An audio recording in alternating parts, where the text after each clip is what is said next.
ये आशीषा जी की है कुछ, मतलब जो कैंपस में रह रहे हैं, हमारे रूम की लाइट डिम कर दिया है। लाइव सर, सर दिया सर। सर ओके रूम की लाइट में जब तक लाइव है आशीषा जी। क्या लाइव सर? ओके, तो ये मैं शेयर मतलब ये कर दिया, ठीक है। हाँ, थोड़ा घुमा लीजिए, थोड़ा थोड़ा सही लगेगा, कम से कम समझ आएगा कि ठीक हाँ है, कुछ। आप सही लग रहा है क्या? हाँ, थोड़ा सा अंतर पड़ा है सर, अंतर पड़ा है। हाँ ठीक है। अभी स्लाइड थोड़ा बंद कर दीजिए। अच्छा, बंद कर दूं ना? बंद हो गई क्या? सभी बच्चों को नमस्कार। Please please. सभी बच्चों को नमस्कार, सभी माता पिता को नमस्कार, सभी अध्यापक को प्रणाम।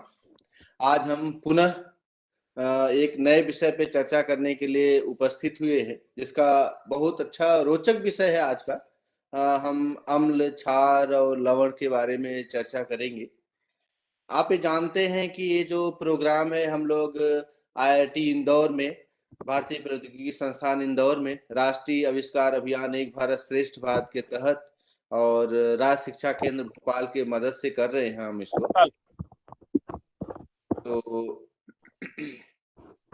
हम कुछ राज्य शिक्षा केंद्र का जो पर्पज है, जो बच्चों के पास और हम नॉलेज पहुंचा पाए, उससे रिलेटेड मैं डॉक्टर रावेन जी से रिक्वेस्ट करूंगा कि प्लीज थोड़ा सा कुछ बताएं बच्चों को और हमारे टीचर्स को भी, कि सो दैट कि इस प्रोग्राम को जो हमारा अभी तक सक्सेसफुल रहा है, और जो बच्चे नहीं देख पाए हैं, जो नया अभी ज्वाइन किए हैं इस ग्रुप में, वो और भी देखें, और भी हमारे जो टीचर हैं वो और कैसे बच्चों के पास, उनके पेरेंट्स के पास कैसे पहुंचा पाए, कि सो दैट उनके लिए यूजफुल हो। क्योंकि अगर आप देखेंगे यहाँ पे बहुत अच्छे अच्छे एक्सपर्ट जो है वो आपको हिंदी में चर्चा कर रहे हैं किसी चीज का।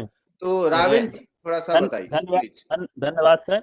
मैं डॉक्टर आरपी त्रिपाठी, राज्य शिक्षा केंद्र की ओर से आईआईटी इंदौर की पूरी टीम का स्वागत कर रहा हूं, जिसका नेतृत्व कर रहे हैं doctor Neeraj Shukla ji, doctor Ajay Kushwaha ji, doctor Ashish Kumar ji, doctor Mrigendra Dubey ji और आज के वक्ता प्रोफेसर रजनीश मिश्रा जी। मैं आप सभी का हार्दिक स्वागत कर रहा हूँ राज्य शिक्षा केंद्र की ओर से।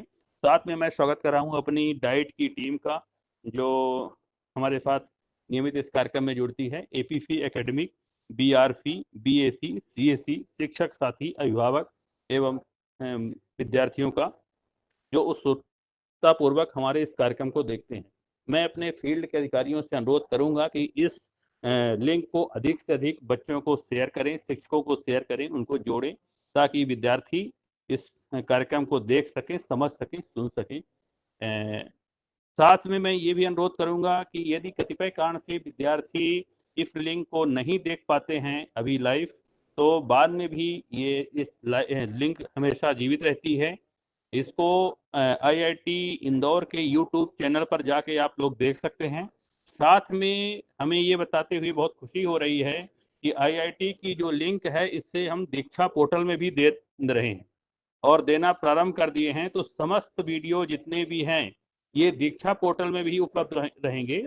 ये हमारे प्रदेश के विद्यार्थियों के साथ साथ पूरे देश के विद्यार्थी और शिक्षक इनको देख सकेंगे, समझ सकेंगे और इनसे लाभान्वित होंगे।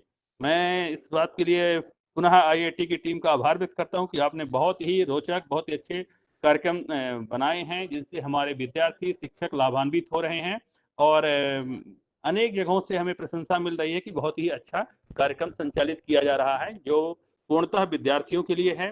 क्योंकि हमारा प्रदेश जिस प्रकार से फैला हुआ है कि इसमें रिमोट क्षेत्र हैं, जैसे हम बार बार चर्चा करते हैं कि भोपाल, इंदौर के हमारे विद्यार्थी होते साथ में रहते हैं, अलीराजपुर, झाबुआ, एक तरफ देखें तो नीमच, मंदसौर और यहाँ पर भिंड, मुरैना, श्योपुर, सीधी, फिगरौली, रीवा और बालाघाट। माने इस प्रकार से जो हमारा क्षेत्र है बहुत फैला हुआ बृहद क्षेत्र है और ये हिंदी भाषी क्षेत्र है।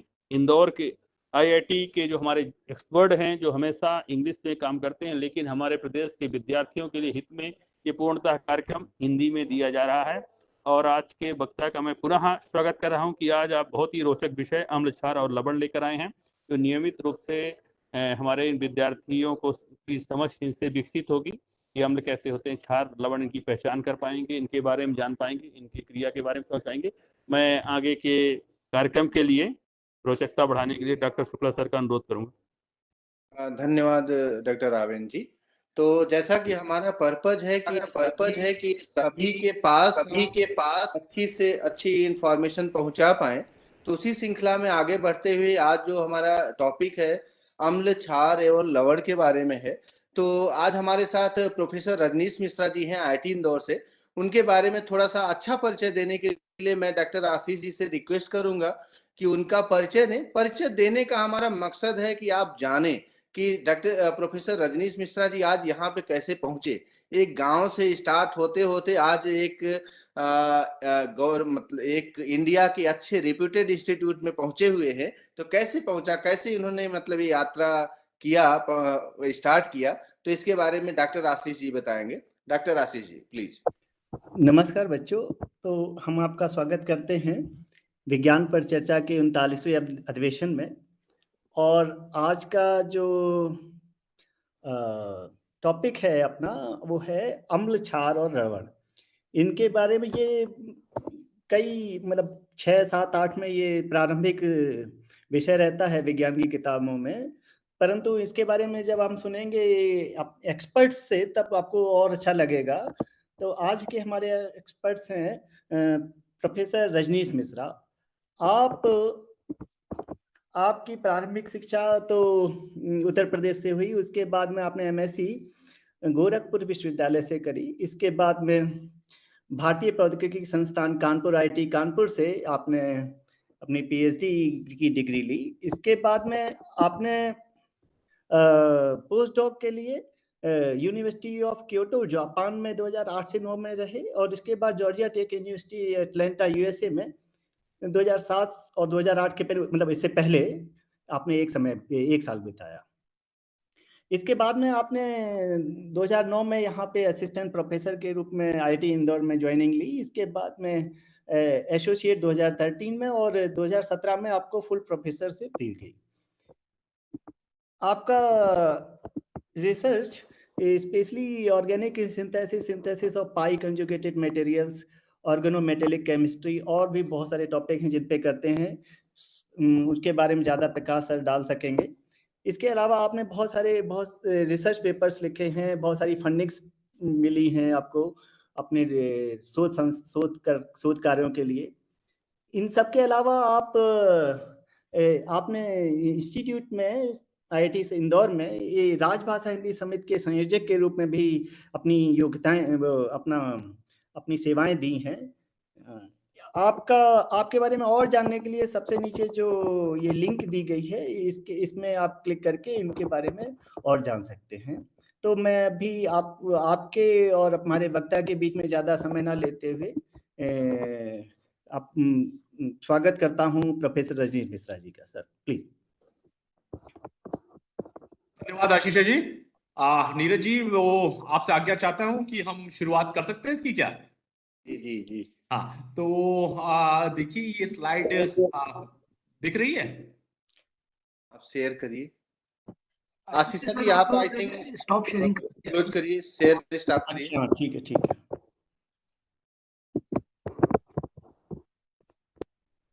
जी अभी दिख रही है।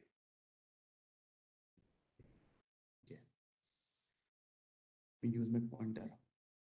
तो अम्ल, क्षार और लवण, इसके बारे में पहले हम शुरुआत करने में पहले बताना चाहेंगे कि मैं और नीरज जी एक ही गांव में रहते हैं। गांव अभी जो रह रहे हैं वो शहर नहीं, वो हम लोग गांव में रह रहे हैं, और उसका नाम नहीं लूंगा किसी वजह से। वो आशीषा जी भी जानते हैं और कुशवाहा साहब भी जानते हैं किस गांव में हम लोग रहते हैं। तो उस गांव में हम लोग कभी कभी शाम के समय टहलने चले जाते हैं।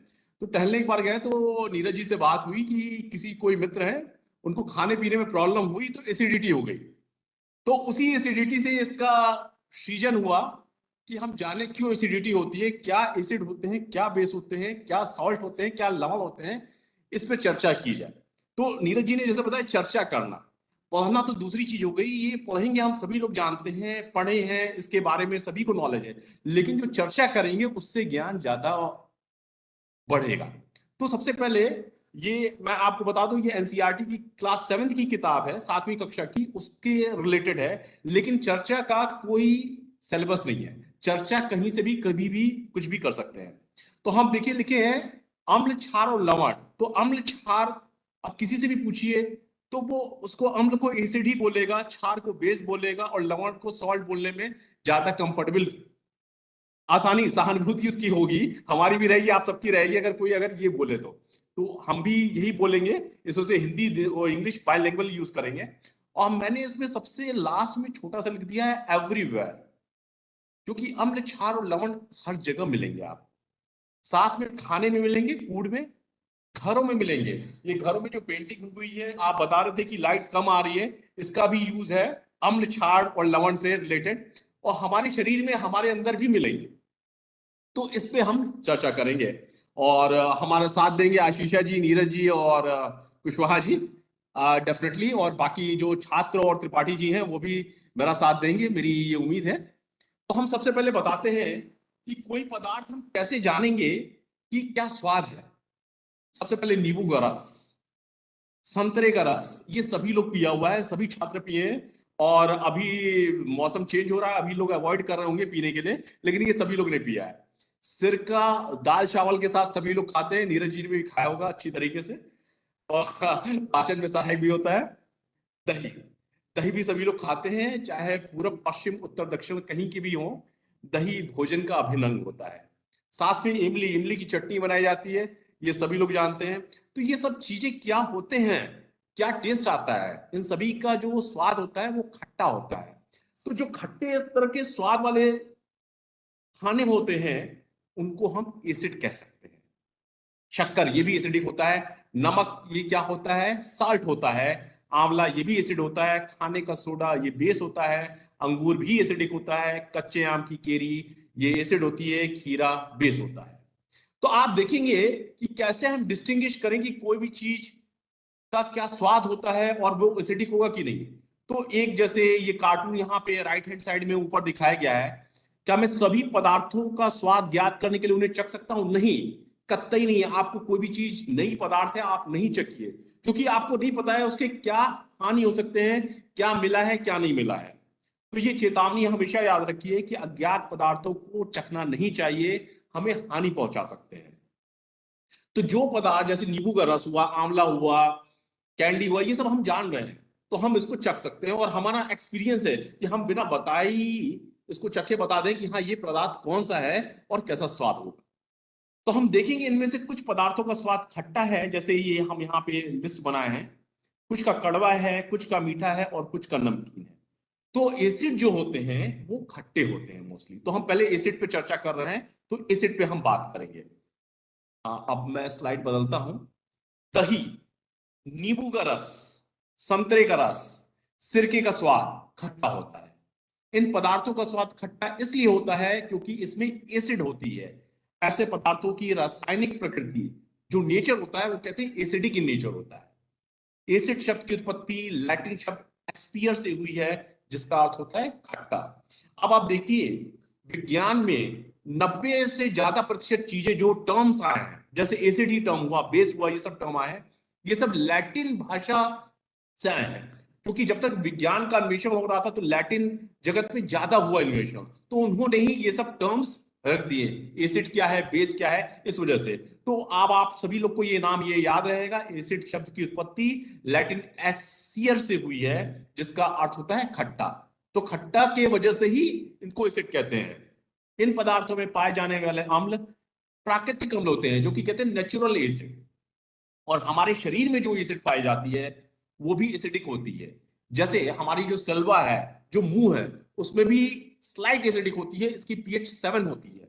लेकिन उसके अंदर आप जाएंगे, गले के अंदर जाएंगे, आमाशय के अंदर जाएंगे, तो एसिडिटी ज्यादा बढ़ जाती है। इसी वजह से कभी कभी कहते हैं खाना ज्यादा खा लिया, एसिडिटी हो गई। क्यों? क्योंकि आपने एसिडिक खाना ज्यादा खाया, बेसिक खाना नहीं खाया है। आपने सलाद नहीं खाई, लेट्यूस नहीं खाया, खीरा नहीं खाया, वो उन सब में बेसिक तत्व मिलते हैं। तो उन सब चीजों पे भी हम चर्चा करेंगे।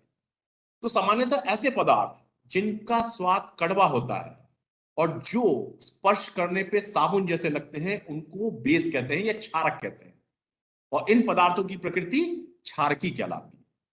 तो ये जानना बहुत जरूरी है कि कौन सा स्वाद खट्टा है, कौन सा कड़वा है। कड़वा से हम पता लगा लेंगे कि वो बेसिक इन नेचर है। तो हमें ये नीरज जी और आप आशीषा जी, आप दोनों लोग पढ़े हैं लेकिन मैथ्स विभाग से हैं, तो सब कुछ मेमोरी से भूल गया है। तो अब मुझे लग रहा है ये सब ब्रशअप हो जाएगा कि खाने में क्या खाना है, एसिडिक चीजें नहीं खानी है, बेसिक चीजें खानी है। ज्यादा एसिडिक खाने से एसिडिटी हो जाएगी। तो हम आगे बढ़ाते हैं।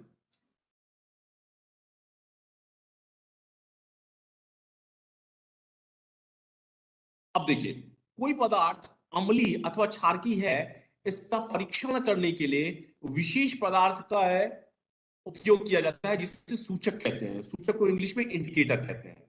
तो कोई भी सूचक वो होता है जो इंडिकेट करता है कि हाँ, अब जैसे हम कार चलाते हैं, स्कूटर चलाते हैं, तो हम इंडिकेटर देते हैं कि वो लेफ्ट हैंड साइड में मुड़ रही है या राइट हैंड साइड। तो वही सूचक होता है, उसी को इंडिकेटर कहते हैं। सूचकों को जब अम्लीय व क्षारकीय पदार्थ युक्त विलयन में मिलाया जाता है तो उनका रंग बदल जाता है। जैसे हल्दी, लिटमस, गुलहल की पंखुड़ियां आदि कुछ प्राकृतिक रूप से पाए जाने वाले सूचक हैं। तो ये इंडिकेटर कहलाते हैं। जैसे हम एक्टिवा की इंडिकेटर देते हैं, लेफ्ट मुड़ रहे हैं या राइट मुड़ रहे हैं, और जब हम मुड़ जाते हैं तो फिर पता लग जाता है कि हाँ, वो इंडिकेटर जो पीछे वाले को बता दिया गया।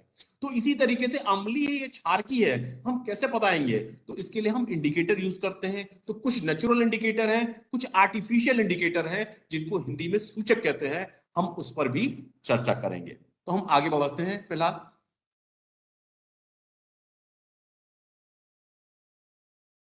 अब देखिए, क्या आप जानते हैं ये सब जो चीजें हैं मैं एनसीईआरटी की किताब से लिया हूं।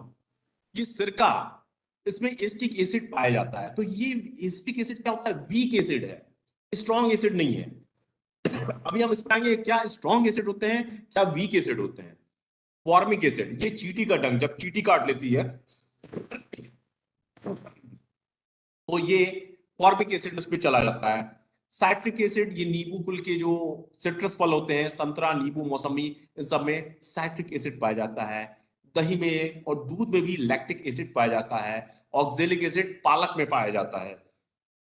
और आंवला, सिट्रस फल में विटामिन सी मिलता है, जिसको एस्कॉर्बिक एसिड कहते हैं। और टार्ट्रिक एसिड इमली, अंगूर, कच्चे आम आदि सब में ये जो मिलता है, ये टार्ट्रिक एसिड होता है। तो आप देखिए, आप जो खाना जो खा रहे हैं मोस्टली वो एसिडिक ही नेचर है। ये इतनी ज्यादा चीजें जो खा रहे हैं वो एसिडिक इन नेचर है। साथ में आप क्रीम रोल खा लिए, पेस्ट्री खा लिए, केक खा लिए, ये सब एसिडिक इन नेचर है। ये जो भी खाना आप खा रहे हैं एसिडिक इन नेचर है। अब ऊपर बताए गए सभी अम्ल प्रकृति में पाए जाते हैं, इस वजह से उनको नेचुरल एसिड कहते हैं। ठीक है, नेचुरल एसिड खाया तो कोई प्रॉब्लम नहीं, वो डाइजेस्ट भी हो जाएगा। लेकिन अगर आर्टिफिशियल एसिडिक फूड खाएंगे तो और भी ज्यादा प्रॉब्लम होगी, उस पर हम डिस्कस करेंगे। अब क्षारक का नाम और ये कहां पाया जाता है? कैल्शियम हाइड्रोक्साइड, जिसे चूने का पानी कहते हैं, ठीक है, तो उसमें पाया जाता है। अब कैल्शियम चूने का पानी कैसे बनाया जाता है और चूने का रंग कैसे होता है, जिसे बुझा हुआ चूना कहते हैं, कैल्शियम ऑक्साइड होता है। उसको नीरज जी आपने भी देखा होगा कि चूने का जो पेंट बनाते हैं, पहले, आजकल तो सभी अपार्टमेंट में रह रहे हैं, अच्छे विला में रह रहे हैं, उनको पता नहीं चूना क्या होता है। पहले चूने से पेंटिंग करा जाते थे। तो याद होगा आपको, कैल्शियम ऑक्साइड होता था, उसको एक ड्रम में डाल देते थे और उसमें पानी डालते हैं। जब आप पानी डालते हैं तो इतना ज्यादा गर्म हो जाता है कि उसमें से वाष्प और हीट जनरेट होती है, और उसके आसपास कुछ जाएंगे, कुछ प्लास्टिक की चीज जाएगी या फिर कुछ भी रहेगा तो वो पिघल जाएगा, तो उससे दूर हट जाते हैं। आपको याद होगा, आपने देखा होगा कि गांव में किस तरीके से, या शहरों में भी, जब जहां पे चूने की पोताई करते हैं, पेंटिंग करते हैं, तो उस तरह से कैल्शियम ऑक्साइड, तो उसमें क्या होता है, कैल्शियम हाइड्रोक्साइड बनता है, CaOH बॉन्ड बनती है, इस वजह से एनर्जी रिलीज होती है। जब एनर्जी बॉन्ड बनता है तो एनर्जी रिलीज होती है, इस वजह से हीट बढ़ जाता है। तो इस वजह से चूने का पानी बनाया जाता है, और जो सफेद रंग का होता है, और वही चूना यूज भी किया जाता है। और दूसरा है अमोनियम हाइड्रोक्साइड, ये खिड़की के कांच आदि साफ करने में उपयुक्त होता है। और अमोनियम हाइड्रोक्साइड का यूज जो बालों का कलर करते हैं, देखिए उन सब में लिखा रहता है कि चेतावनी रहती है कि नो अमोनिया, लेकिन सब में अमोनिया रहता है। आप स्मेल करके ही पता लगा लेंगे, जो कि बाल काला करते हैं। और उससे आप क्या करते हैं, बाल काला होते हैं तो काला होने से ज्यादा सफेद हो जाते हैं। ये हम सभी लोग जानते हैं इस बात को, क्योंकि हम सभी लोग गवाह हैं सब चीज के। तो इसके बारे में आगे चर्चा करेंगे। और दूसरी चीज है सोडियम हाइड्रोक्साइड और पोटेशियम हाइड्रोक्साइड, ये सब साबुन होते हैं, ये सब बहुत ही चिपचिपे होते हैं। और मैग्नीशियम हाइड्रोक्साइड, जिसको दूधिया मैग्नीशियम भी कहते हैं, और मिल्क ऑफ मैग्नीशियम, ये डॉक्टर प्रिस्क्राइब करते हैं कि जब आपको ज्यादा एसिडिटी हो जाए तो उसको मिल्क ऑफ मैग्नीशियम पीने के लिए वो उसको एसिड को न्यूट्रलाइज करता है, तो ये पीने के काम आता है। लेकिन डायरेक्ट नहीं कभी पीजिएगा ये सब, ये एक चेतावनी है। तो हम आगे बढ़ते हैं, फिलहाल इसको चर्चा को आगे बढ़ाते हुए। अब क्या होता है कि आर्हीनियस डेफिनेशन क्या है? आर्हीनियस एक वैज्ञानिक का नाम है। उन्होंने क्या डेफिनेशन दी, कैसे हम एसिड को डिफाइन करें, ये सभी को जानना चाहिए आर्हीनियस की, चाहे वो किसी भी लेवल का, किसी भी साइड का स्टूडेंट हो। बिहेवियर इन वाटर, पानी में किसी भी एसिड की क्या बिहेवियर है, उससे हम बताएंगे कि एसिड कैसा है, बेस कैसा है। तो एसिड वो सब्सटेंस होते हैं जिनकी फॉर्मूला में H आता है, हाइड्रोजन आएगा, हाइड्रोजन होना चाहिए, और पानी में टूटकर हाइड्रोनियम आयन H3O+ देंगे, उनको हम एसिड कहेंगे। और बेस ऐसे सब्सटेंस हैं जिनकी फॉर्मूला में OH रहे और जो पानी में टूटने पे हाइड्रोक्साइड आयन दे। तो ये है आर्हीनियस की डेफिनेशन, और सभी को जानना चाहिए कि उनका बिहेवियर पानी में कैसा है इसके बेसिस पे। तो उनके फॉर्मूला में हाइड्रोजन होना चाहिए एसिड के, और बेस के OH होना चाहिए। और जब एसिड बेस से रिएक्ट करता है तो न्यूट्रलाइजेशन रिएक्शन होती है, देखिए बॉन्ड फॉर्मेशन हो रहा है, तो क्या होगा, परफनली का टेम्परेचर बढ़ जाएगा। अगर हम एसिड में बेस मिलाएं, कभी मिलाइएगा नहीं गलती करके, इसको तरीका होता है। मैं जो अध्यापक गण है उनसे रिक्वेस्ट करूंगा कि बच्चों को आप बताइए, एक्सपेरिमेंट कराइए, फिर परखनली का तापमान या बॉइलिंग ट्यूब का तापमान बढ़ जाएगा, क्योंकि एक्सोथर्मिक रिएक्शन हो रही है, बॉन्ड फॉर्मेशन हो रही है, तो फिर वो टेम्परेचर बढ़ जाता है। तो एसिड बेस न्यूट्रलाइजेशन रिएक्शन हो रही है। तो ये आर्हीनियस की डेफिनेशन थी। अब हम आगे बढ़ते हैं। अब स्ट्रॉन्ग एसिड क्या होते हैं और वीक एसिड क्या होते हैं, ये मैं नीरज जी से अभी और आशीषा जी से चर्चा कर रहा था कि कैसे हम जानेंगे कोई एसिड बहुत स्ट्रॉन्ग है, बहुत ताकतवर है, या कमजोर एसिड है। तो जैसा हमने बताया है कि सिरका जो हम खाते हैं, खाने में दाल चावल के साथ सिरका प्याज के साथ खाइए तो बहुत ही अच्छा लगता है, तो ये वीक एसिड है, ठीक है। स्ट्रॉन्ग एसिड जब पानी में हम घोलेंगे इसको, तो क्या हुआ कि अगर हम पानी में किसी एसिड को घोलते हैं, डिसॉल्व करते हैं, तो वो कंप्लीटली डिसोसिएट हो जाए इनटू आयंस, अपने आयन में, तो हम उसको स्ट्रॉन्ग एसिड कहते हैं। जैसे HA एक एसिड है, गैसियस फॉर्म में या लिक्विड फॉर्म में, तो HCl गैस जैसे होती है, इसको हम पानी में मिलाएं तो A- यानी Cl- क्लोराइड आयन कंप्लीटली आ जाए 100%, तो हम इसको स्ट्रॉन्ग एसिड कहेंगे। जैसे HCl, H2SO4, HNO3, ये स्ट्रॉन्ग एसिड है। A dilute solution of a strong acid contains no HA molecule, वो हाइड्रोजन ये जो एसिड मॉलिक्यूल नहीं रखेगा, वो कंप्लीटली टूट जाएगा पानी में, तो हम उसको कहेंगे वो एसिड जो है बहुत ही स्ट्रॉन्ग एसिड है। और जो कमजोर एसिड होगा वो पूरी नहीं, पार्शली टूटेगा, उसमें बहुत कम मात्रा में A- रहेंगे, और कमजोर एसिड में HA मॉलिक्यूल रहेगा। So in dilute solution of weak acid, most of the HA molecules are undissociated. तो ताकतवर एसिड वो हुआ जिसमें HA मॉलिक्यूल कंप्लीटली टूट जाता है, और वनस्पत कमजोर एसिड वो हुआ जिसमें HA मॉलिक्यूल नहीं टूटेगा। तो ये आप पता लगा लेंगे कि कौन सा एसिड स्ट्रॉन्ग है, और जो कंप्लीटली टूट जाएगा पानी में वो स्ट्रॉन्ग एसिड है, जैसे HCl हुआ, H2SO4 हुआ, HNO3 है। कभी कभी आप देखे होंगे कि आजकल तो टॉयलेट वगैरह क्लीन करने के लिए हार्पिक यूज करते हैं, लेकिन पहले के जमाने में और आज भी कुछ वो होते हैं कि वो नीचे की दुकान से एसिड मंगा लेते हैं, उसको वो फर्श पे डाल देते हैं, एकदम चमक जाता है। तो बहुत ही स्ट्रॉन्ग एसिड है, वो कभी करना नहीं चाहिए, और नाइट्रिक एसिड की इसमें से स्मेल भी आती है। और एसिड की क्या दिक्कत होती है कि ये कोरोसिव होते हैं, ये कपड़ों को जला देते हैं। कई बार आप लोगों ने 10वीं में 12वीं में प्रैक्टिकल किया होगा, देखे होंगे कि कई बार तो मेरी होती थी कि ये पूरी शर्ट झल्ली हो जाती थी, ये पता नहीं चला कहां से, लेकिन एसिड वेपर्स जो होते थे, फ्यूम होते थे, वो शर्ट को जला देते थे, पैंट को जला देते थे। तो इतने हाईली रिएक्टिव होते हैं। तो आई होप अब यहां तक कोई समस्या नहीं है कि स्ट्रॉन्ग एसिड और वीक एसिड सबको समझ में आया होगा। अब हम इसको रिकैप करते हैं, इसके बारे में बताते हैं एसिड के बारे में, कि एसिड की पीएच, एक पीएच क्या होता है, एक स्केल होता है जो सभी को जानना चाहिए, 0 से 14, 7 पानी का होता है, आंसू जल का पीएच 7 होता है, और 7 से नीचे जितने भी होंगे वो एसिडिक होंगे, और 7 से ऊपर 14 तक जितने भी होंगे वो बेसिक होते हैं। तो एसिड का पीएच लेस देन 7 होगा, यह बेस को न्यूट्रलाइज करेगा और H+ आयन सॉल्यूशन भी देता है। ये कोरोसिव होते हैं, कोरोसिव मतलब हाईली रिएक्टिव होते हैं और रिएक्ट करते हैं मेटल से, जैसे कॉपर से, जिंक से, तांबे से, जस्ते से, और हाइड्रोजन गैस निकालते हैं, और ये गुड कंडक्टर ऑफ इलेक्ट्रिसिटी होते हैं और विद्युत के संचालक होते हैं। अब हम सभी लोग गाड़ी चलाते हैं, जैसे एक्टिवा हुई या फिर कार हुई, तो उसमें बैटरी होती है। अब बैटरी भी दो तरीके की आती है, एक सूखी आती है और एक आती है लिक्विड वाली बैटरी आती है। सूखी बैटरी महंगी मिलती है, लेकिन जो लिक्विड वाली बैटरी होती है उसमें H2SO4 होता है।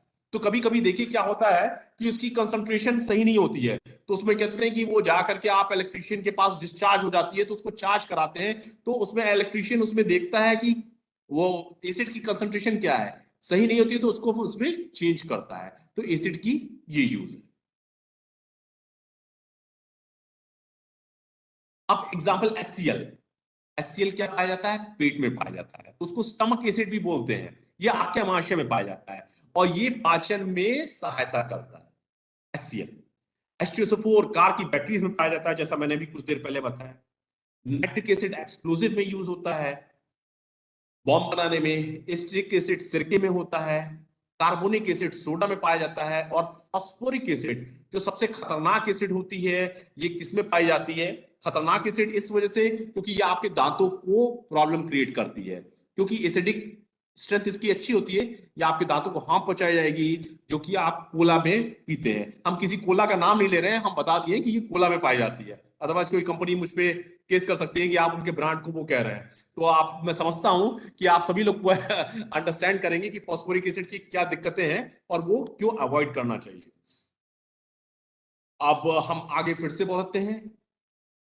Properties and use of acid में देखिए, इनकी जो टेस्ट आती है, सोर आती है, मतलब कड़वी होगी, ठीक है। कंडक्ट इलेक्ट्रिसिटी, ये इलेक्ट्रिसिटी को कंडक्ट होते हैं। They can crore fabric, skin and paper. कभी कभी क्या होता है कि किताबों में भी जल जाती है इनके वेपर से, इतने खतरनाक ये एसिड होते हैं। मैं तो बताया कि मेरी कई बार शर्ट खराब हो चुकी थी और पैंट भी खराब हो चुके हैं, जब मैं 10th 12th और बैचलर्स में मैंने एक्सपेरिमेंट करता था। Some acid react strongly with metals, तो कुछ एसिड जैसे H2SO4 है, HCl है, बहुत ही वायलेंटली रिएक्ट करते हैं और ये नीले लिटमस को लाल कर देते हैं। तो हम लिटमस पे आएंगे। लिटमस क्या होता है? ये सूचक होता है। और एस्टिक एसिड विनेगर में मिलता है। साइट्रिक एसिड कहाँ मिलता है? मैंने बताया लेमन में, ऑरेंज में। और it has many sour contents जैसे लेमनाइड एंड ऑल, मतलब एस्कॉर्बिक एसिड विटामिन सी में, जो कि हमें जरूरत होती है।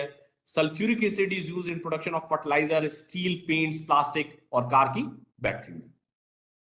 अब आ जाते हैं बेस में। तो बेस का जो पीएच होता है वो 7 से ज्यादा होता है। 7 का पानी का होता है, 7 से नीचे एसिडिक, 7 से ऊपर बेसिक। तो पीएच जब 7 से ज्यादा हो और उसमें स्लिपरी होती है, अगर आप छुएंगे बेस को तो स्लिपरी होगी, जैसे साबुन, तो उसमें आपको स्लिपरी फील आएगी। इवन बर्तन मांजने की डिटर्जेंट, वो भी बेसिक होती है, स्लिपरी हो जाएगी। डिटर्जेंट, कपड़े धुलने की भी डिटर्जेंट। और ये क्या करते हैं? फैट और ऑयल को डिसॉल्व कर देते हैं। तो कभी भी जब भी तेल, खाने की ये चीज गिर जाती है शर्ट पे, आप डिटर्जेंट में धुलते हैं तो इजिली वॉश ऑफ हो जाती है। Usually form hydroxide ion in solution. अब हम देखते हैं कि कौन कौन से बेस हैं। सोडियम हाइड्रोक्साइड साबुन में और ड्रेन क्लीनर में यूज होता है। मैग्नीशियम हाइड्रोक्साइड एंटी एसिड जो आपके अंदर पेट में एसिडिटी ज्यादा हो जाती है, आप ज्यादा ऑयली खाना खा लेते हैं, तो एंटी एसिड की तरह यूज होता है। एल्यूमिनियम हाइड्रोक्साइड भी एंटी एसिड की तरह यूज होता है, साथ में डिओड्रेंट की तरह यूज हो सकता है। और अमोनियम हाइड्रोक्साइड, अमोनिया, जैसे एक एग्जांपल मैं आपको बताया कि अमोनिया का यूज कहाँ होता है, हेयर कलरेंट्स वगैरह में यूज करते हैं। कई कंपनीज यूज नहीं करती है, लेकिन काफी में होता है, जो कि नुकसान पहुंचाते हैं आपके बालों को और भी जगह पे। तो properties and use of bases, तो हम देखें ये स्लिपरी होते हैं, आप जब हाथ में लगाएंगे ये स्लिपरी होंगे। और टेस्ट बिटर, कड़वा टेस्ट आएगा इनका, टेस्ट नहीं कीजिए कभी भी। कोरोसिव इन नेचर होते हैं, मतलब ये रिएक्ट करते हैं। और can conduct electricity alkaline batteries में इनका यूज होता है। Do not react with metal, ये मेटल से रिएक्ट नहीं करते हैं। और लाल लिटमस पेपर को ब्लू कर देते हैं, नीला कर देते हैं। तो बेस give soap, साबुन, अमोनिया और many other cleaning products which are having useful property। तो आप देखिए ये इनकी कहाँ यूज होती है, साफ करने वाली चीजों में इनकी होती है। और हाइड्रोक्साइड आयन से इंटरेक्ट करते हैं strongly and certain substances such as dirt and grease को हटा देते हैं। Chalk and oven cleaner are example of familiar product that contain bases. और हमारा जो खून भी होता है वो बेसिक इन नेचर होता है, उसकी पीएच 7 से ज्यादा होती है। तो ये आप लोग को जानना जरूरी है कि खून जो होता है, हमें खाना तो इतना एसिडिक खाते हैं लेकिन हमारा खून होता है वो बेसिक इन नेचर होता है। क्यों होता है इस पर भी हम चर्चा करेंगे। अब हम आते हैं लिटमस। लिटमस क्या होता है और लिटमस का उपयोग क्या है। ये सूचक होता है जैसे मैं बताया, और ये प्राकृतिक सूचक है। सबसे सामान्य रूप से उपयोग किए जाने वाले प्राकृतिक सूचक को लिटमस कहते हैं। ये एक तरह का नेचुरल डाई होता है। डाई मतलब रंग, डाई को हिंदी में रंग कहते हैं। ये एक नेचुरल डाई है जो कि प्राकृतिक रंग होता है।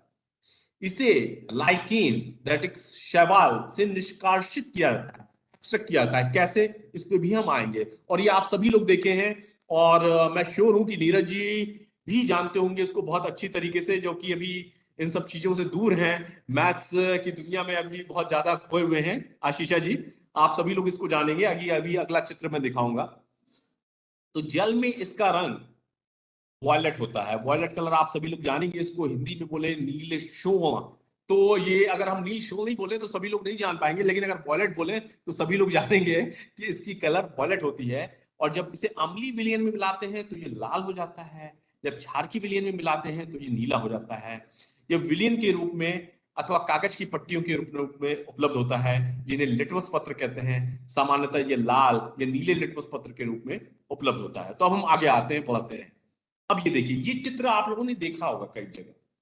तो लाइकेन एक प्रकार के मिश्र जीव जिसको कहते हैं कंपोजिट ऑर्गेनिज्म है, जो कि एक कवक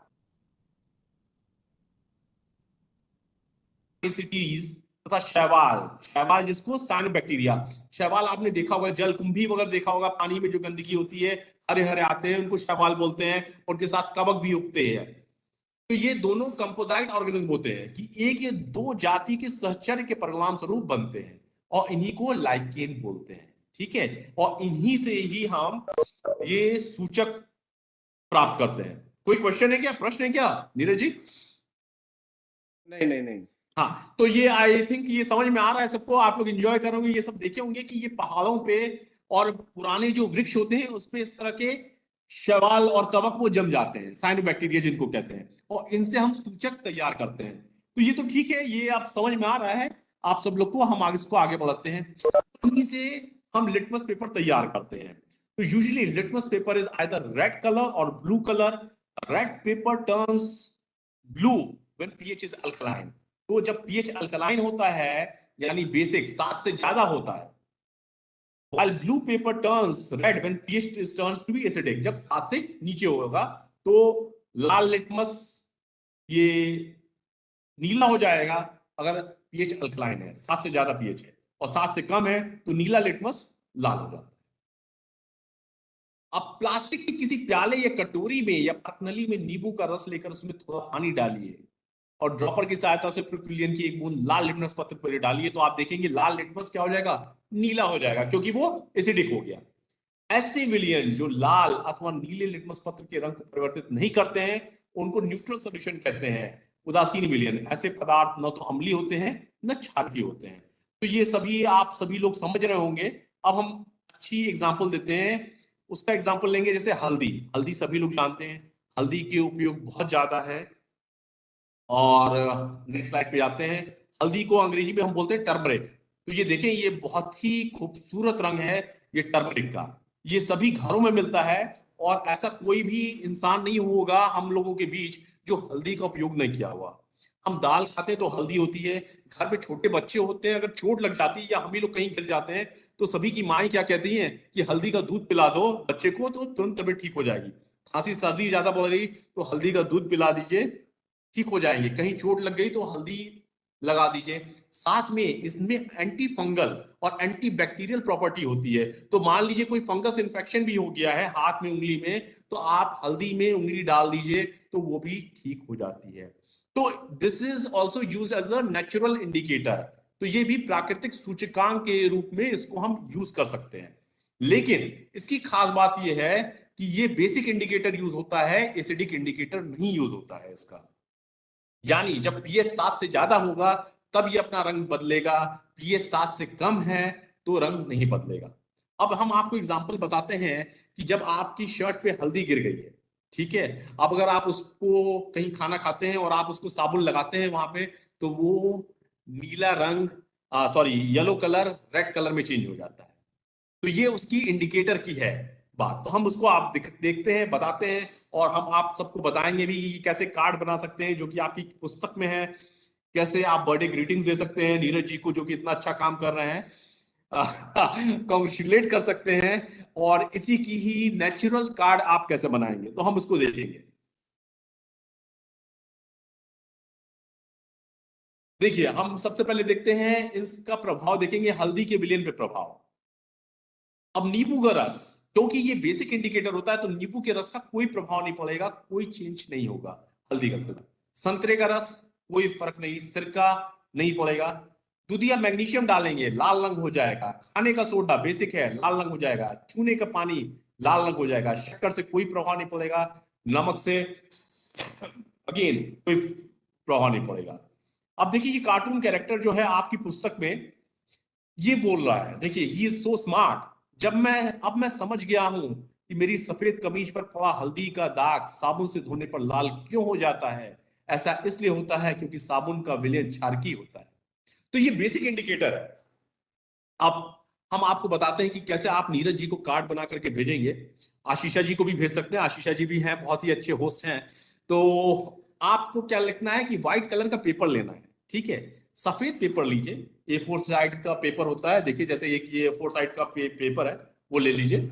और उसमें क्या कीजिए, हल्दी घरों में सभी के घर में होती है, अपने किचन में जाइए, एक कटोरी लीजिए, उसको पानी में घोल लीजिए, और घोल लिए, और फिर उसको आप क्या कहते हैं, रुई से या फिर ईयर ड्रॉप, ये यहाँ पे ये जो एक प्रेजेंटेशन है, उससे आप पूरा उस कागज पे रंग दीजिए, और पूरा येलो हो गया, तो शीट पूरी येलो हो जाएगी। अब क्या कीजिए, आपको लिखना है थैंक्स डॉक्टर नीरज, तो आप, या फिर थैंक्स डॉक्टर आशीषा, तो आप क्या कीजिए, एक पेन ले लीजिए और एक साबुन का घोल बनाइए, या फिर उंगली से ही आप कोई भी सोल्यूशन, और लिख लीजिए थैंक्स। तो उसमें रेड कलर में आ जाएगा thanks doctor Neeraj, thanks doctor Ashish, और थैंक्स डॉक्टर त्रिपाठी भी जो भोपाल में बैठे हैं उनको भी थैंक्स कर दीजिए आप लोग, तो बहुत अच्छा रहेगा, जो कि बहुत अच्छा काम कर रहे हैं।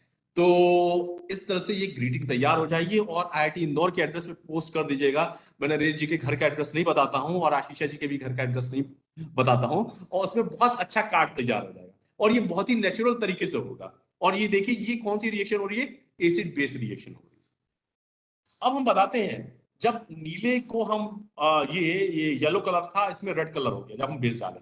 अब हम इसमें अगर हम नींबू का रस अब हम डालते हैं, तो वो क्या होगा, पुनः वो येलो कलर का हो जाएगा। क्या होगा, वो मिनिमाइज हो जाएगा, क्योंकि बेस उसको न्यूट्रलाइज कर देगा। तो इस तरीके से है।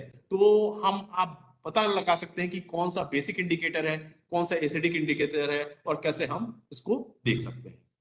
तो ये बहुत अच्छा है। आप सब लोग से गुजारिश करेंगे कि आप सब लोग सीख गए हैं, तो एक कार्ड अपने घरों में ही बनाइए, जो कि आज पढ़ने से पता चला है कि सूचकांक से कैसे हम कार्ड भी बना सकते हैं। तो वही बहुत इंटरेस्टिंग है, जो कि आपकी पुस्तक में भी है। That will be really nice. So will move further, आगे बढ़ते हैं नीरज जी। अब देखेंगे इंडिकेटर्स क्या होते हैं। ये सूचकांक, भाई हल्दी को देख लिया हमने इंडिकेटर। अब हम केमिकल इंडिकेटर देखेंगे। A molecule whose conjugate acid, तो जो भी एसिड होते हैं, जैसे HIN एसिड है, उनकी कॉन्जुगेट एसिड या conjugate base as a different colour. Conjugate जैसे HIN है, इसको पानी में हम रिएक्ट किए तो यहाँ पे H3O+ हो गया, हाइड्रोनियम आयन, और इंडिकेटर IN ये बन गया, तो उसको कॉन्जुगेट एसिड बोलेंगे, कॉन्जुगेट बेस।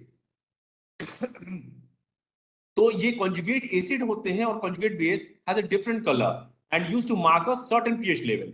तो acid base indicator are a weak acid and base. तो ये जितने इंडिकेटर होते हैं, ये कमजोर एसिड या कमजोर बेस होते हैं।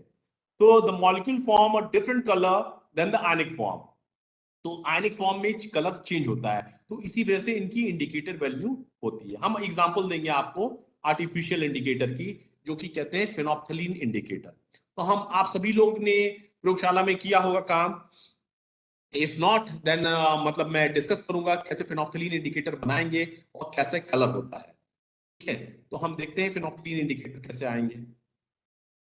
तो इसके आने से पहले हम पहले देखते हैं कि कैसे बनाएंगे।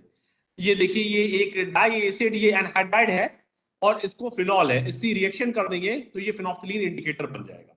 ये देख रहे हैं, बहुत ही इजी है, प्रयोगशाला में बना सकते हैं। तो आप जब ये इंडिकेटर बन गया तो अब हम बताएंगे कि क्या कलर चेंज होता है।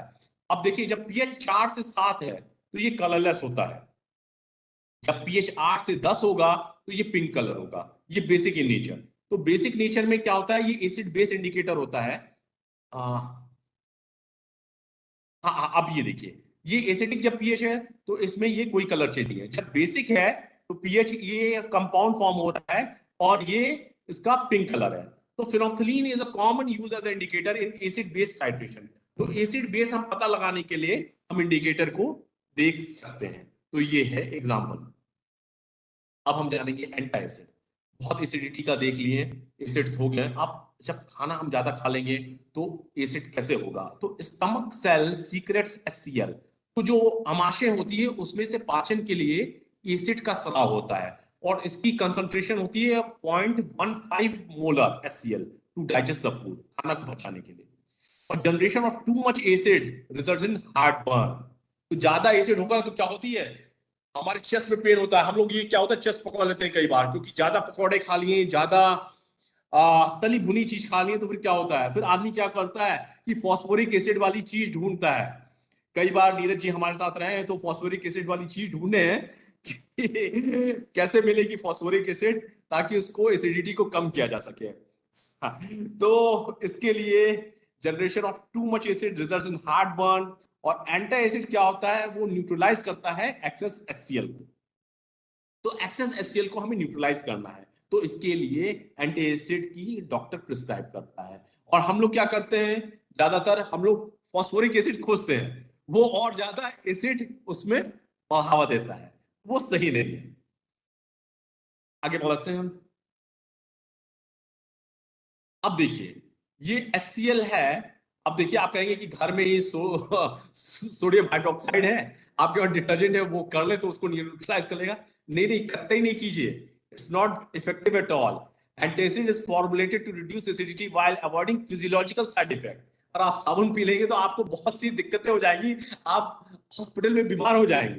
तो जो भी दवा बनती है वो फिजियोलॉजिकल साइड इफेक्ट को देखते हुए होती है। तो रिएक्शन तो ये सही है, लेकिन हमें वो एंटासिड कभी नहीं करना चाहिए। ठीक है, हमें दूसरा बेस यूज करना चाहिए, जैसे मिल्क ऑफ मैग्नीशियम हाइड्रोक्साइड। तो हम देखेंगे commercial antacids uses a variety of chemicals. तो कैल्शियम कार्बोनेट में देखिए कैल्शियम क्लोराइड होता है, मैग्नीशियम हाइड्रोक्साइड ये होता है HCl सीक्रेट करता है, एल्यूमिनियम हाइड्रोक्साइड, सोडियम बाइकार्बोनेट। तो इस वजह से ये इसको न्यूट्रलाइज करता है। तो ये सब एंटासिड्स हैं जो कि हमें यूज होती है, लेकिन ये हमें कुछ भी खाने से पहले डॉक्टर की सलाह लेनी चाहिए, अपने से कोई दवा नहीं लेना चाहिए। ये हम बता रहे हैं कि एसिड बेस में कैसे इंटरेक्ट होती है। और यहाँ पे मैं नीरज जी से भी कहना चाहूंगा, ये कोई प्रैक्टिकल ना करे कि ये कोई भी बेस पी ले अपना एसिडिटी हटाने के लिए। नहीं, कतई नहीं पीना है। इसमें आप कुछ डिस्क्लेमर डाल दीजिए नीरज जी, तो ये ज्यादा सही रहेगा, क्योंकि ये यूट्यूब पे भी रहेगा, बाकी जगह रहेगा लेक्चर। तो मैं चाहूंगा नीरज जी और आशीषा जी, आप 2 वाक्य इसमें बोल दीजिए प्लीज, तभी हम आगे बढ़ते हैं। जरूर जरूर, बच्चे इसको प्रयोग न करें, बहुत ध्यान से टीचर के गाइडेंस में। ये लेबोरेटरी में किया जाता है, लैब में, प्रयोगशाला में किया जाता है, घर के लिए नहीं होता है। हाँ नहीं, और ये सब हाँ कुछ रजनीश जी, खाए पिए नहीं, मतलब जो भी चीज है। जी जी जी। आगे बढ़ते हैं। सॉल्ट। सॉल्ट क्या होता है, तो सॉल्ट का सबसे कॉमन सॉल्ट एग्जांपल है नमक, सोडियम क्लोराइड, ये हम जानते हैं। तो उसी के संदर्भ में आगे बढ़ते हैं। जब hydrogen ion of N acid, देखिए ये H2SO4 का H+ आयन है, is replace by metal, salt is produce. देखिए यहाँ पे हाइड्रोजन आयन H2 का रिप्लेस हो गया सोडियम से, तो सोडियम सल्फेट प्रोड्यूस होता है। तो sodium sulphate is the salt form and this is a ionic compound, और ये आयनिक कंपाउंड है। तो हम कैसे बनाते हैं सॉल्युबल सॉल्ट, उसको देखेंगे। एसिड को मेटल में मिला देते हैं, सॉल्ट और हाइड्रोजन बनता है। एसिड और सोडियम कार्बोनेट को मिला देते हैं तो फिर ये बनता है। अब हम देखेंगे सॉल्ट भी कई तरह के होते हैं। एक होता है नॉर्मल सॉल्ट, एक होता है एसिडिक सॉल्ट, दूसरा होता है बेसिक सॉल्ट। तो हम पहले देखेंगे नॉर्मल सॉल्ट किसे कहते हैं। जैसे sodium chloride, normal salt is form when hydrogen, जो रिप्लेसेबल हाइड्रोजन है in the acid have been completely replaced by sodium of the metallic ion. तो ये देखिए यहाँ पे हाइड्रोजन, एक हाइड्रोजन है, ये सोडियम से रिप्लेस हो गया है, तो इसको नॉर्मल सॉल्ट कह देंगे। दो हाइड्रोजन है, ये जिंक, तो ZnSO4 हो गया, तो कंप्लीटली रिप्लेस हो गया, तो उसको हम नॉर्मल सॉल्ट कहते हैं। अब हम देखेंगे एसिडिक सॉल्ट क्या होती है। एसिडिक सॉल्ट में कि कुछ एसिड बच जाए। अब H2SO4 में देखिए KOH के साथ रिएक्ट करते हैं तो KHSO4 बनता है, तो एक हाइड्रोजन बच गया, तो उसको एसिडिक सॉल्ट कहते हैं। H3PO4 में देखिए सोडियम हाइड्रोक्साइड के, तो दो हाइड्रोजन बच गया, तो उसको हम एसिडिक सॉल्ट कहेंगे, क्योंकि दो हाइड्रोजन एसिडिक वो बच जा रहे हैं, तो ये एसिडिक सॉल्ट है। अब बेसिक सॉल्ट जैसे जिंक हाइड्रोक्साइड है, इसमें दो हाइड्रोक्साइड है, लेकिन जब हम एसिड से रिएक्ट करते हैं तो एक OH बच जा रहा है, तो ये बेसिक सॉल्ट हो गया है। मैग्नीशियम हाइड्रोक्साइड में भी देखिए एक बच जा रहा है, तो उसको हम बेसिक सॉल्ट कहेंगे। अब ये एसिड बेस रिएक्शन से कैसे सॉल्ट बनते हैं, उनकी क्या यूज होते हैं। ई सॉल्ट टेबल सॉल्ट कहते हैं, नमक होता है। पोटेशियम आयोडाइड, ये यूज कहां होता है, आयोडीन डिफिशियंसी में। आजकल बहुत ज्यादा लोगों को आयोडीन डिफिशियंसी होती है क्योंकि थायराइड प्रॉब्लम होती है, तो उस केस में यहाँ पे आयोडाइज सॉल्ट कहने के लिए सलाह दी जाती है, सभी लोग आयोडाइज सॉल्ट कहते हैं। कैल्शियम क्लोराइड, ये जो रास्ते में चूना लगाते हैं एक जगह से दूसरी जगह जाने में, और साथ में कोई भी चीज ड्राई करने के लिए एज ए डेसिकेटर में यूज करते हैं calcium chloride for drawing. Salt substance in food, calcium carbonate found in limestone, limestone में मिलता है। अमोनियम नाइट्रेट फर्टिलाइजर में होता है और पैकिंग करने के लिए काम में आता है। तो हम कुछ और सॉल्ट की एग्जांपल लेते हैं। अमोनियम क्लोराइड जानते हैं टॉर्च बैटरीज में, अमोनियम नाइट्रेट फर्टिलाइजर में, calcium chloride drying agent, iron sulphate iron की डिफिशियंसी, आयरन की गोलियां कई आंगनबाड़ी केंद्र में दी जाती हैं बच्चों को जब आयरन डिफिशियंसी हो जाती है। मैग्नीशियम सल्फेट मेडिसिन में होता है, पोटेशियम नाइट्रेट गन पाउडर में यूज होता है, सिल्वर ब्रोमाइड फोटोग्राफी में होता है, ये सभी लोग जानते हैं। सोडियम क्लोराइड खाने के नमक में, सोडियम स्टीरेट साबुन बनाने के काम में आता है। तो ये सब चीजें हम यूज ऑफ सॉल्ट जान लिए हैं और ये सब आप सभी लोग जानते भी हैं, लेकिन हम फिर भी आगे बढ़ाते हैं। अब हम खाने के बारे में करते हैं, एसिडिक और अल्कलाइन फूड। ये देखिए ये एक चार्ट है, ये पीएच है। पीएच में बताया कि टैप वाटर और स्ट्रिंग वाटर ये जो होती है इसकी पीएच 7 होती है, तो ये न्यूट्रल होता है। और इससे नीचे आप देखिए जब जाएंगे पीएच तो एसिडिक हो जा रहा है, इधर जा रहे हैं तो बेसिक हो जा रही है। तो जो हम देखिए एग खा रहे हैं, फिश खा रहे हैं, व्हाइट ब्रेड खा रहे हैं, पिज्जा पास्ता खा रहे हैं, पेस्ट्रीज खा रहे हैं, कार्बोनेटेड बेवरेजेस खा रहे हैं, तो ये सब खाने से एसिडिटी हो जाती है। At the same time, when we take fruits like grapefruit, tomatoes, almonds, lettuce, avocado, cabbage, इन सबों से बेसिक इन नेचर हो रही है, तो इसमें हमें अल्कलाइन इन नेचर होती है। तो हमारा जो फूड होना चाहिए वो ब्लेंड ऑफ एसिडिक और बेसिक होना चाहिए। खाली हम एसिडिक खाएंगे, it's not good for your health. At the same time जो हम ड्रिंक्स पीते हैं, ब्रीवेजेस पीते हैं, it has to be considered acidic if the pH level is less than 4.6 or less. अब जैसे लेमोनेड पीते हैं, जो कहते हैं आजकल नींबू पानी सब लोग कहते हैं ना वजन लॉस करने के लिए, वो तो अब देखिए उसका pH कितना है, 2 है, it's not healthy at all. Cola पीते हैं 2.52 pH, grape juice 2.90, 3.20 pineapple juice, Apple juice 3.30, orange juice 3.69, 4.30 tomato juice. तो pH लेस देन 4.6 और लोअर क्या कहता है, एसिडिक होता है। तो हम जब एसिडिक ब्रीवेजेस खाते हैं पीते हैं तो उसका सबसे बड़ा असर, नीरज जी मैं बताऊं, आशीषा जी, ये दांतों पे पड़ता है। ये जो दांतें हमारे हैं ना, ये कैल्शियम क्लोराइड के हैं, ठीक है, तो वो उसको उससे रिएक्ट करते हैं और कभी कभी उसमें वो कहते हैं छेद हो जाना और वो उसकी इनेमल घस जाना, तो ये सब समस्या होती है। तो हमें जो खाने में होना चाहिए, देखना चाहिए कि हम कैसे कम एसिडिक चीजें खाएं। तो ये सबसे इंपॉर्टेंट है। यहाँ पे हम एसिड पे चर्चा कर रहे हैं कि ये जब जूस वगैरह जो आदमी पीता है तो ये सब चीजें थोड़ा सा किस संतुलित मात्रा में लेनी चाहिए। अब पीएच डाइजेस्टिव सिस्टम में कहां कहां कैसे यूज होता है, अब हम उसको देखेंगे। तो मुंह का पीएच देखिए 7 होता है, जो कि न्यूट्रल होता है, सेल्विया, और उसमें सेल्विया से अमाइलेज होता है, जो enzyme begin to carbohydrate to sugar. अब स्टमक में आएंगे तो उसकी पीएच क्या होती है, 2 हो जाती है, काफी एसिडिक होता है। ये प्रोटीन को तोड़ता है और अमीनो एसिड में बनाता है, और उसमें एंजाइम पेप्सिन होते हैं। और small intestine pH around 8, most digestion ends here, और small molecule move to blood stream towards the cell and then we use them.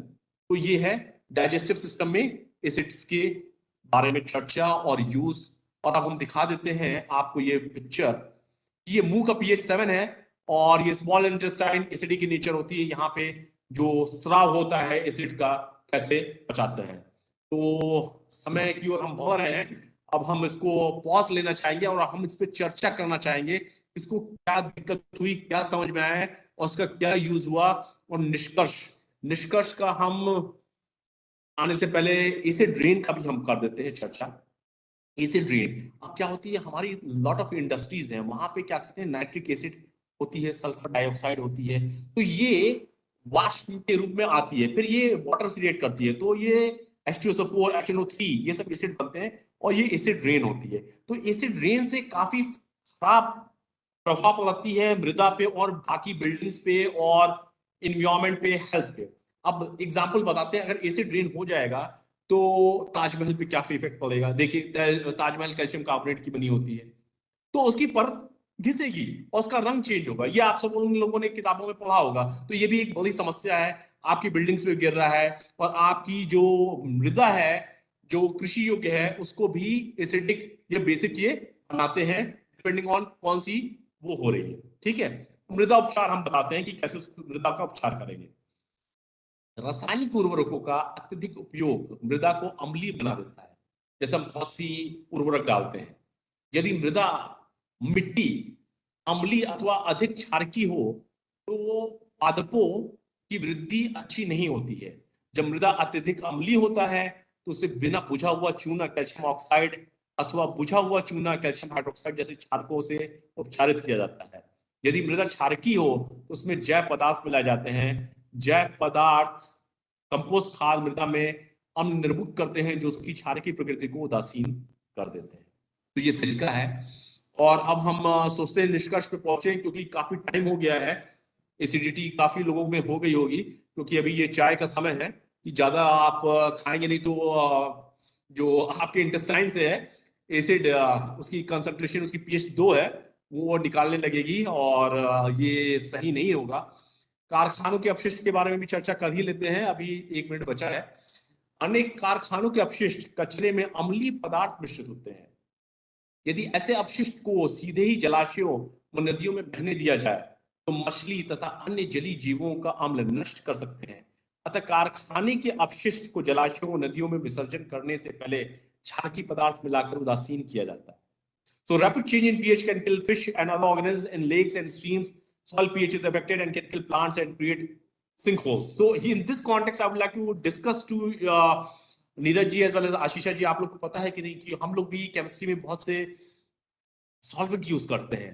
तो अगर हम डायरेक्ट उसको सिंक में डाल दें तो वो चला जाएगा और वो बहुत ही हानिकारक होगा पूरे जिस इलाके में हम लोग रहते हैं। लेकिन हम लोग ऐसा नहीं करते हैं, हम लोग उसको एक जगह पे कलेक्ट करते हैं, फिर एक इंडस्ट्री में है वहां जाके इसको डिस्पोज करते हैं।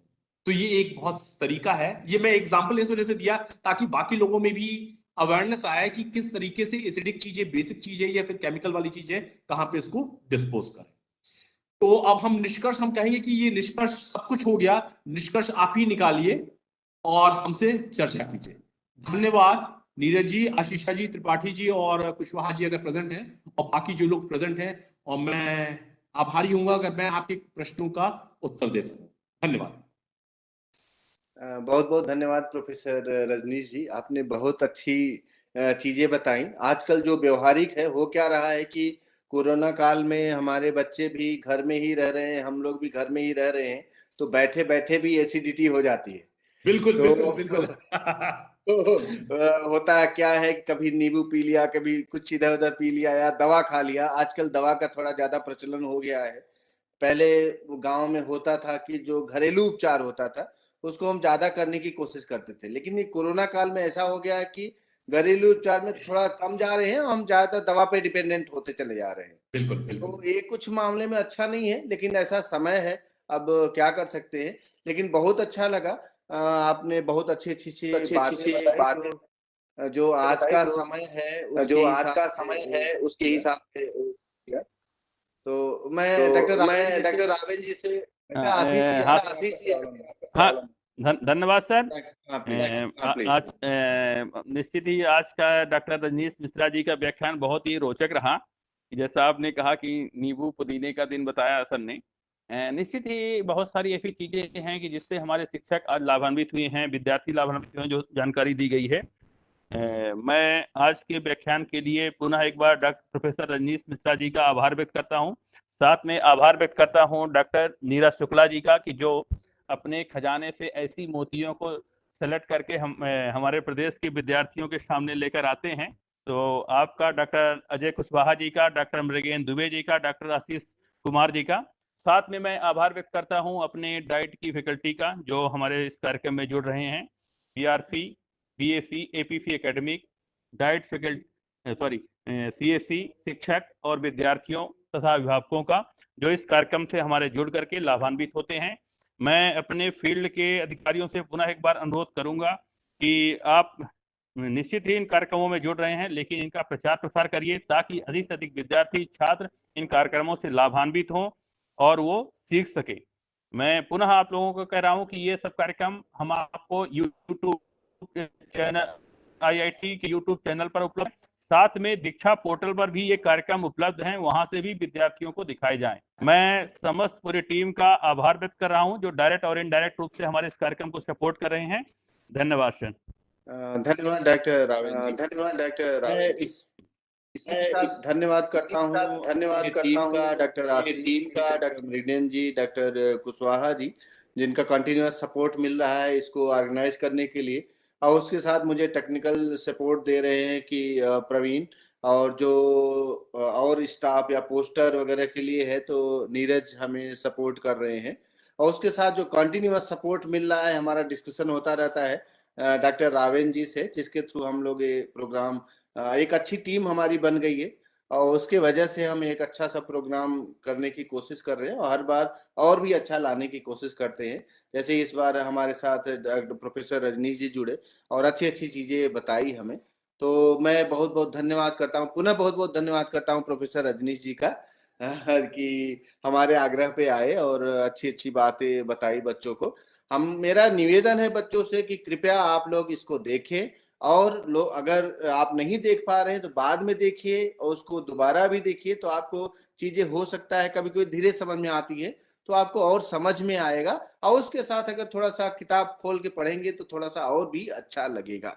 तो इसी के साथ हम लोग यहाँ विराम देते हैं और फिर अगले बुधवार को एक नए विषय पे एक अच्छी चर्चा करने के लिए फिर से उपस्थित हुए होंगे।